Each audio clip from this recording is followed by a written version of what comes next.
SCP-3000. Object Class: Thaumiel. Special Containment Procedures.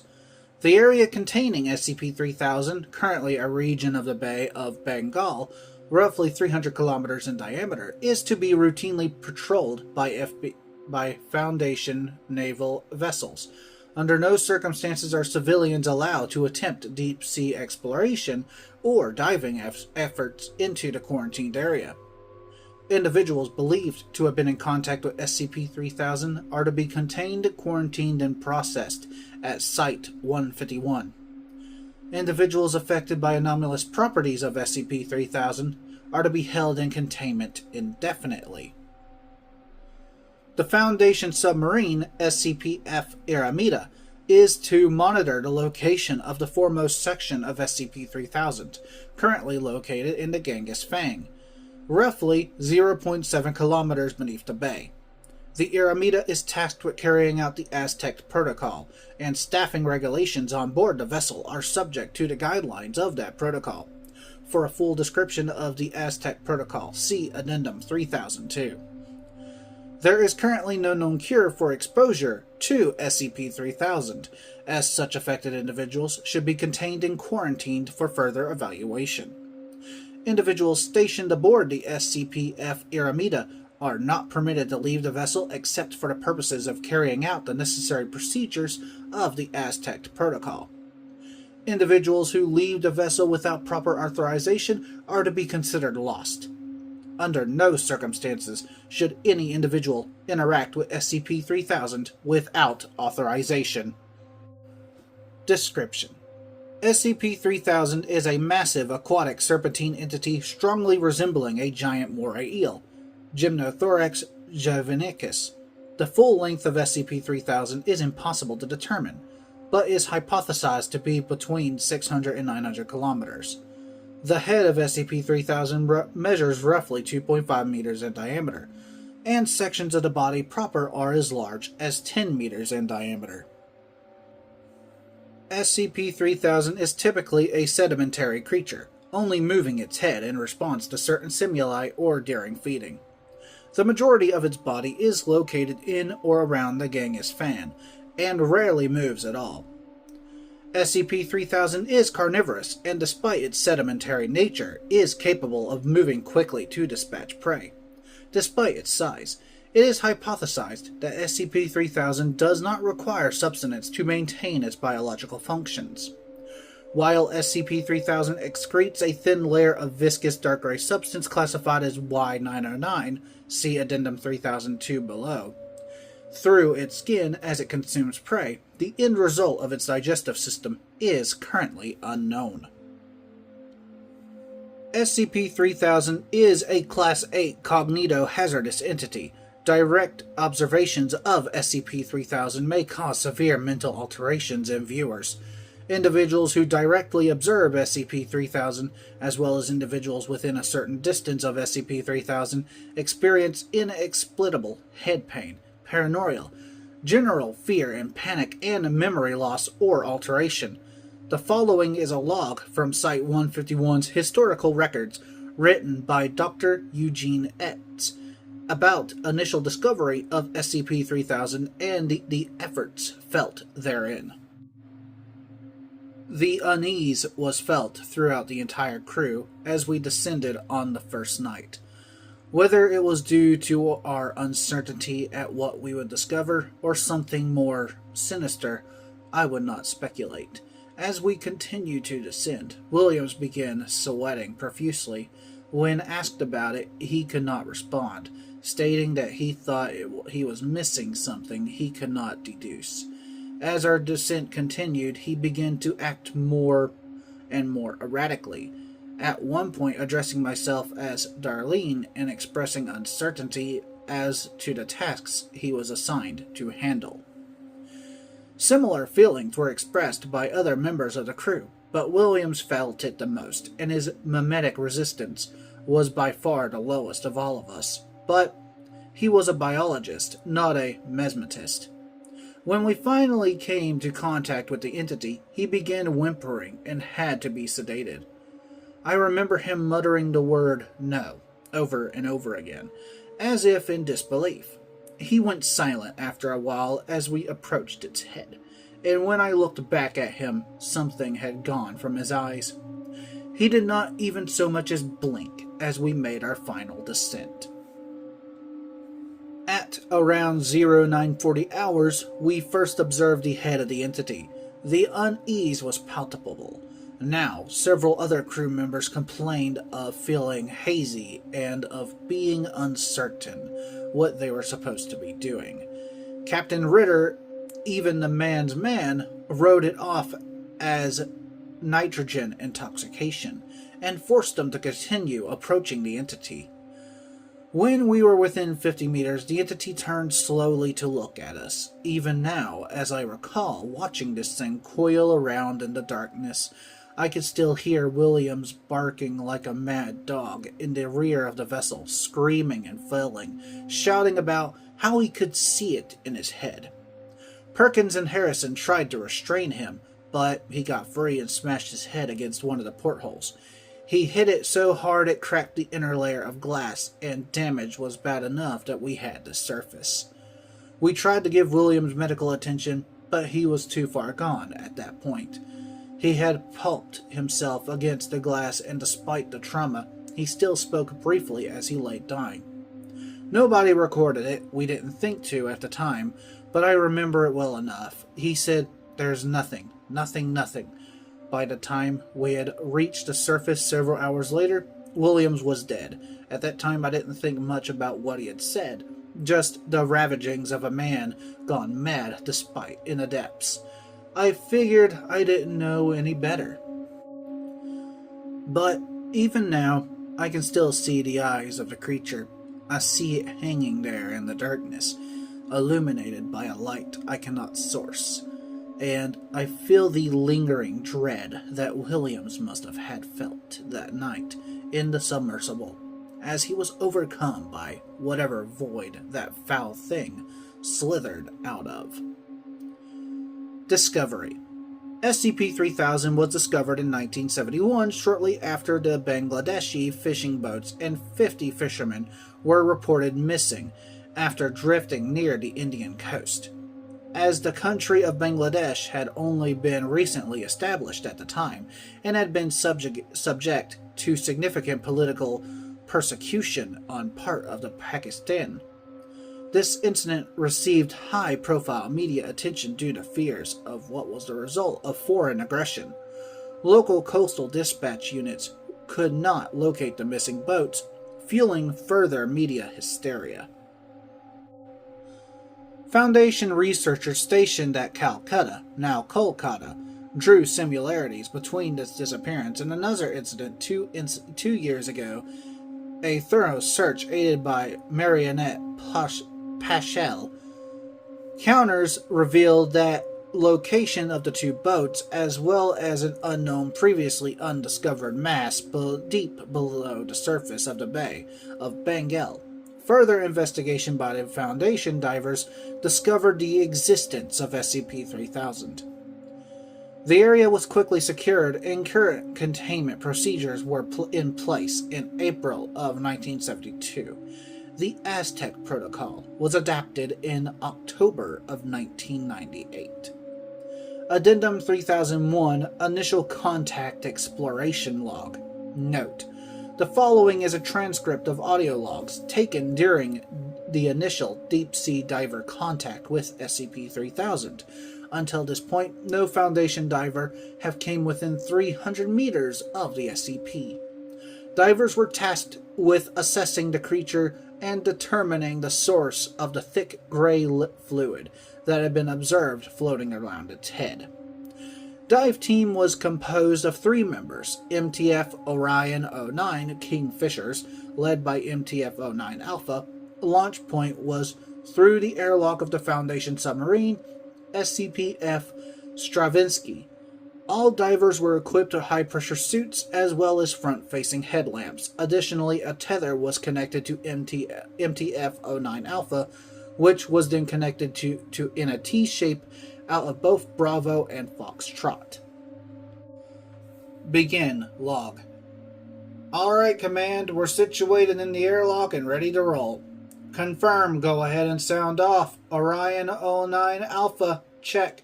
Orion 9 Bravo, check. Command, alright men, we're in position about 500 meters from the head of this creature. Make sure your tethers are on good and tight. We don't want any of you getting separated out there. What's visibility down there today, Command? Stand by. About 3 meters, so it's dark as fuck. Got it. Why are we out so far? The size of this thing is hard to comprehend, and it's wrapped up in itself. It's several places. We can't get too close because there's too much body there. The entity hasn't moved at all in about 3 weeks. At all?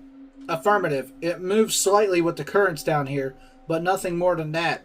If it weren't for the head movement that was observed on the first submersible team, we wouldn't have even known if it was alive or not. That's reassuring. Alright, tethers are checked. Tight, flood the chamber. Confirmed. Rushing water is heard as the airlock chamber floods.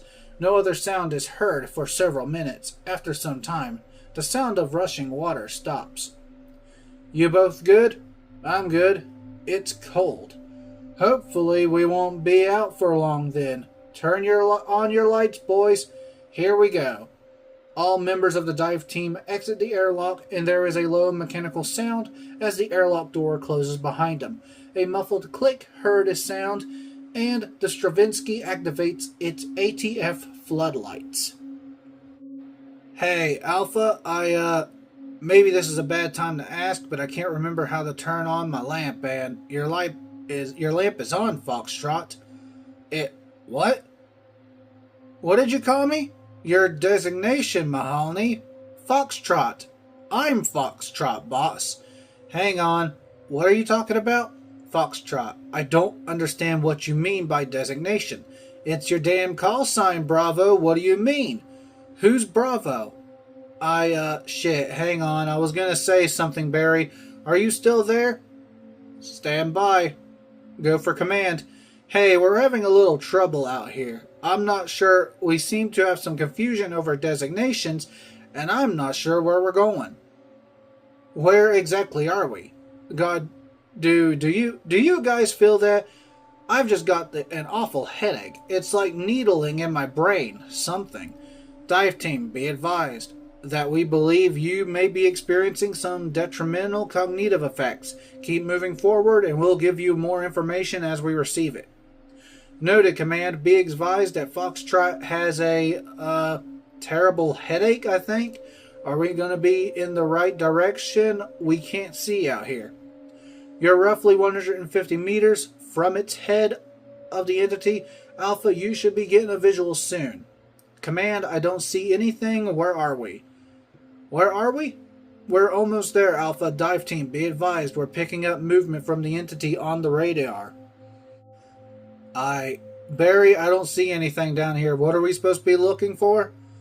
All I can see is darkness.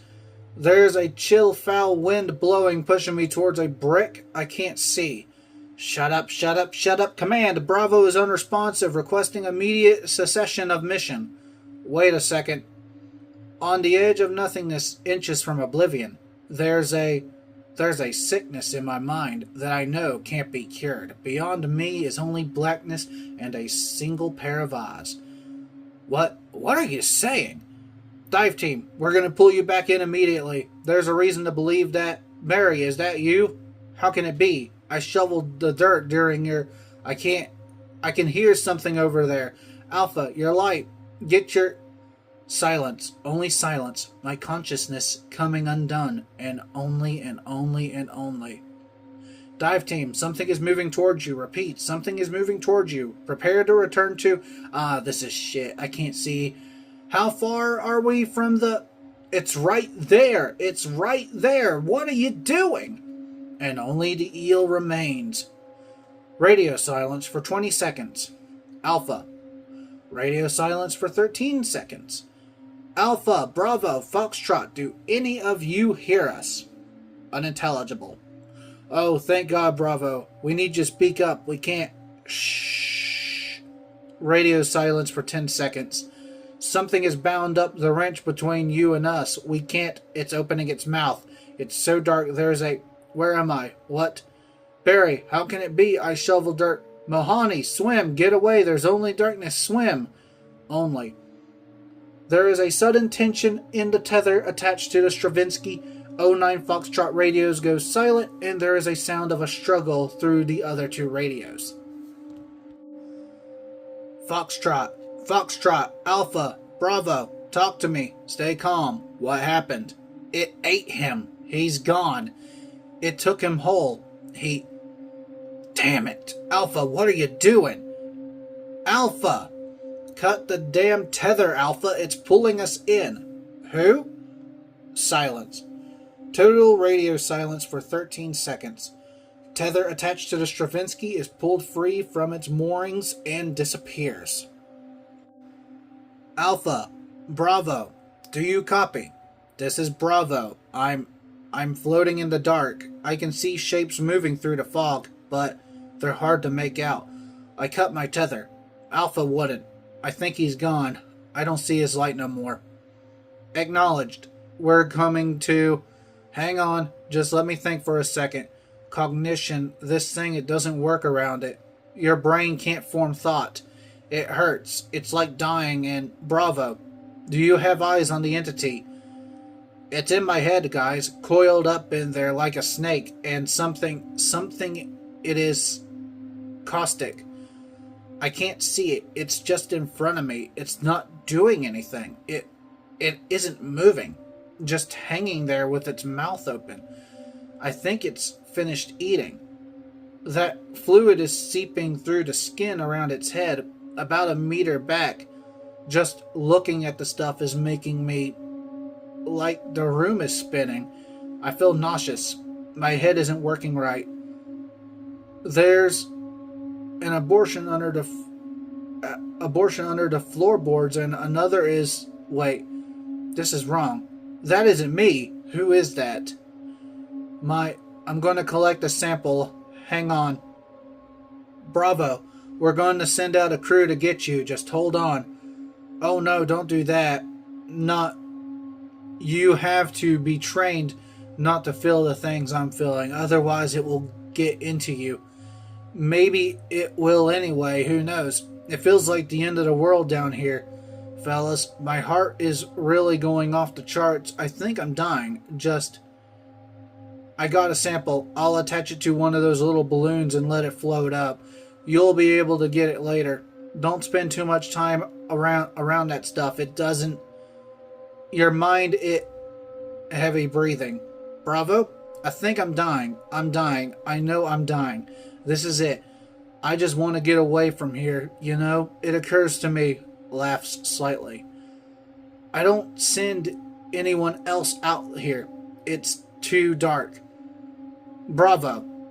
Over the next half hour, the FCPF Stravinsky attempted to approach 09 Bravo.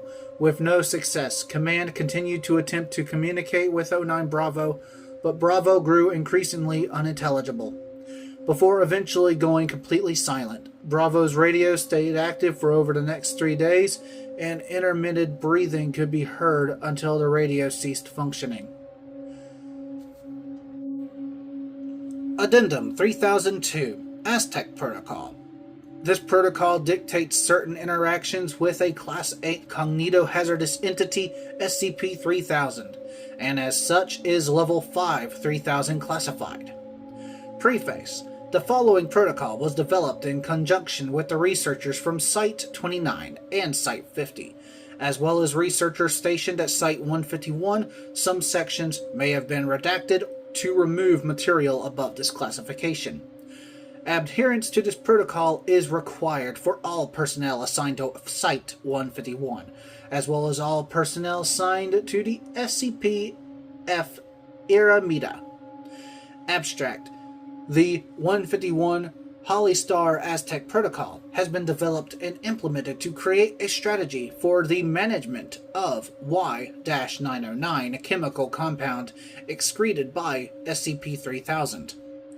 Protocol information. The Y-909 compound originally discovered by the late Dr. Adam Hollister, is a critical component in several modern and experimental amnesthetic compounds. Specifically, the following amnesthetics now contain a refined version of the Y909 compound: Class A 2016 variant, the Class D 2016 variant, the Class E 2016 variant, Class X 2017 variant, and the Class XX 2017 variant. There are two that are redacted: and Aztec class experimental compound, Foster class experimental compound, and the Ellipse class experimental compound. The inclusion of the Y909 compound has shown a marked increase in stability and long-term effectiveness, and the aforementioned amnesthetics overall. Amnesthetics utilizing Y909 break down 78% slower than their standard counterparts in cold storage, and 52% slower than their standard counterparts in room temperature. Additionally, individuals administered with an amnesthetic regimen utilizing 909 show a marked increase in suggestibility, memory clearance, and a significant decrease in additional side effects, such as nausea, vomiting, bowel distress, blurred vision, headaches, insomnia, heart damage, and others. Individuals treated with these amnesthetics expressed significantly fewer intrusive memories as those without 909, with some individuals exposed to experimental compounds expressing no intrusive memories whatsoever, even at the 5 and 10-year marks. Due to the effectiveness of these treatments with the addition of 909, the continued inclusion of this compound is essential for modern foundation amnesthetics application. Reliance on the compound used by 909 necessitates its collection for the foreseeable future, as a synthetic version of the compound has not been discovered yet. As such, this protocol dictates the way this compound is collected off of SCP-3000, and the way personnel are to interact with the SCP below is a brief framework of this procedure, and detailed information can be found in the full Aztec brief. Members of the MTF Epsilon 20 Night Fishermen are to prepare a subject for deliverance to the feeding site. One individual D-class subject is to be administered a sedative and equipped with a high-pressure diving suit. The subject is then to be tethered to the underwater ROV within the airlock. The airlock is to be flooded, and the subject is to be towed to the ROV towards the feeding site. Upon reaching the feeding site, the ROV is to disconnect its tether and return to the Aramida. Throughout this stage, SCP-F Aramida should monitor SCP-3000's position and adjust course if the entity begins to move away from the feeding site. Mission Command will provide additional instructions during this phase if necessary. Personnel on board the SCP-F Aramida are to monitor SCP-3000 during its feeding sessions. During this time, no personnel are permitted to leave the Aramida without authorization from Mission Command. At this point, after the total consumption of the prey, SCP-3000 will begin to excrete Y909 near the foremost section of its body. Specialized teams of deep-sea divers are to exit the SCP-F Aramida through its airlock and approach SCP-3000. Collection of 909 must take place during SCP-909's digestive period, which is currently believed to be roughly 2.5 hours after consumption of prey. Teams must return to the launch craft before the end of this period. During this period, the typical effects of SCP-3000 are less severe. Through command should be continued to monitor these teams for damage of their cognition. After collection of Y909 is complete, personnel are to transfer the collected substance to secure containers before returning to the surface. The mission administrator on board the Aramida is to monitor the substance throughout transport. Addendum 3003 Psychological Evaluation. Level 3 researcher Venakutruman Krishnamurthy attempted to exit the Aramida's AFT airlock without diving equipment and was quickly restrained, and the airlock cycle aborted, despite having a CRV of 26 and not having displayed any previous signs of depression or suicidal attempts prior to his assignment on board the Aramita. Krishnamurthy was interviewed by staff clinical psychologist Dr. Arnard Menava to acquire a better understanding of SCP-3000's potential effects on his psyche. Begin log. Hi, Venkat. How are you feeling? Unwell. That's what I heard. Do you want to talk about what happened today? We don't have to if you don't want to. We can talk about something else. I'm tired, Anand. I understand. This assignment, it's been stressful on all of us. It's not. No, it isn't stress. I've done this before. I've been on... I don't actually know if I've done this before. You have. I don't remember any of it. I've been getting these out of context feelings like my body is reacting to reflexes it didn't know it had. Everything is so disconnected, and trying to keep it together I'm just tired. When did you start feeling this way? How long have we been down here? I don't remember. I don't know when. I'm honestly don't. I wish I could tell you more than that, but I have nothing. I look to the place in my mind and there's something else there. It's sometimes nothing at all. What do you mean, something else? I've been having other people's dreams, Anand. I see faces I don't recognize, places I know I've never been, or maybe I have, I don't know. How can I know what is real or not when I can't trust my own mind? Well, maybe I can help you with that, Venkat. We can go over things you think you've forgotten, and I can... Don't patronize me. I know you felt it, Anand. Your mind gets hazy, parts of you start to slip. Your memories grow faint, fading in and out, until they're gone, or worse, replaced. You've seen pasts that aren't yours, experiences that you've never lived. You start to become other people, or nobody at all. Venkat, please. I'm just trying to help. Do you even know my work before we met? Come to think of it, I don't even remember how we met. I know your name. I know that you're a psychologist, but are we friends? Are we brothers? I don't know how I know you. We work together. I know that. I still have that. But other things, they come and go. I don't know if I'm married or have children. I see. And that isn't the worst of it. I know this is happening to me. I know that my mind is coming apart, but there's something else in there too. Something rising out of it. Out of the smoke, out of the smoldering consciousness, that eel. The eel? I don't remember my mother. I can hear her voice, but I can't remember her face. I can't remember how she smelled or how she... But what I do remember is that she told me about gods. There is a god, a serpent, a king of serpents, said to lie beneath Vishnu in the cosmos, a six-headed snake. Isn't that something? Yes, I am familiar. Ah, of course. I'm sorry, I forgot. I don't remember much, but I do remember that she told me about how it would linger the past the end, gaze upon the darkness past the end of time. She said that when the light of the universe had gone out, all that would be left is it.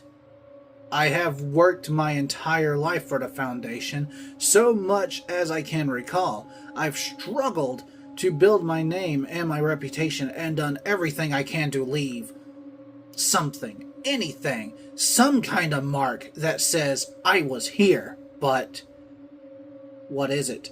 I believe that SCP-3000 is that God. I believe that it is. This aberration, this treachery against cognition, is a result of us being in the presence of it.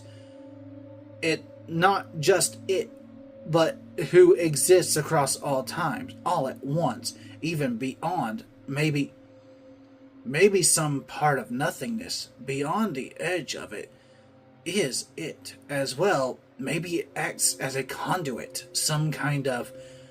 Venkat, please, we're scientists. No, let me finish. In defiance of the nothingness that has come after this, all of this, there is Anastasia.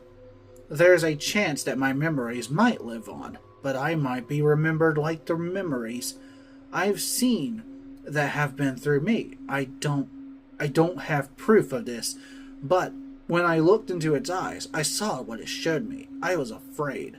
Not merely a mediocre man, Anan. This was a fear that I have refused to acknowledge for years, a fear of irrelevance, that once no one will know who I am when I die, afraid of being forgotten, afraid of my life being meaningless, afraid of being alone, afraid of dying. The maw of a Naga does not terrify me as well, but between this and the infinite dark, I have gazed into it, and I have made up my mind. End log. Hello everyone, this is the Sleeping Wendigo, and I hope you enjoyed the video. If you did, don't forget to leave a like, share, and subscribe so you don't miss any videos I post. And, if you want, you can check out my Twitch, Rumble, second YouTube channel, my Twitter, and merch store. Links to all of these will be in the description down below. And as always, I will see you all next time.